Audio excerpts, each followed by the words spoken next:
আসসালামু আলাইকুম। আজকে আমি আপনাদের সাথে ইলিশ মাছের মাথা দিয়ে কচু শাকের ঝোলের রেসিপিটা শেয়ার করলাম। প্রথমে কচু শাকগুলোকে ভালোভাবে বেছে ধুয়ে একটি কড়াইয়ের মধ্যে নিয়ে অল্প পরিমাণে লবণ দিয়ে ঢাকনা দিয়ে ঢেকে কিছুক্ষণ সিদ্ধ করে নিলাম। এরপর ঢাকনা ছাড়াই বাকি পানিটা শুকিয়ে নিলাম। এবার অন্য একটি কড়াই বসিয়ে দিয়ে দিলাম পরিমাণ মতো তেল আর একটি পেঁয়াজ কুচি। এখন পেঁয়াজ কুচিটা কিছুক্ষণ ভেজে এরপর গোটা একটি রসুন থেতলিয়ে দিয়ে দিলাম।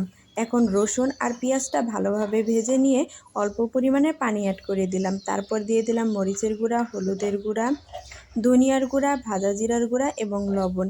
এখন মশলাগুলোকে ভালোভাবে কষিয়ে নিলাম। মশলা ভালোভাবে কষানো হয়ে গেছে। এখন আমি দিয়ে দিলাম ইলিশ মাছের মাথাটা ভালোভাবে নেড়েচেড়ে অল্প পরিমাণে পানি দিয়ে ভালো করে কষিয়ে নিলাম। ভালোভাবে কষানো হয়ে গেছে। এখন আমি মাথাটাকে আধা ভাঙ্গা করে ভেঙে নিলাম। এরপর দিয়ে দিলাম আগে থেকে সিদ্ধ করে রাখা কচু শাকগুলো দেওয়ার পর ভালোভাবে সব কিছুর সঙ্গে নেড়েচেড়ে মিক্স করে নিয়ে দিয়ে দিলাম বেশি করে ঝোল। এবার ঢাকনা দিয়ে ঢেকে কিছুক্ষণ রান্না করে নিব। কিছুক্ষণ রান্না করা হয়ে গেছে। এবার ঢাকনাটা উঠিয়ে বাকি সময়টা আমি ঢাকনা ছাড়াই রান্না করে নিব। রান্নাটা প্রায় শেষের দিকে, তখন দিয়ে দিলাম অল্প পরিমাণে ভাজা জিরার গুঁড়া। এরপর আমি চুলাটা অফ করে দিলাম।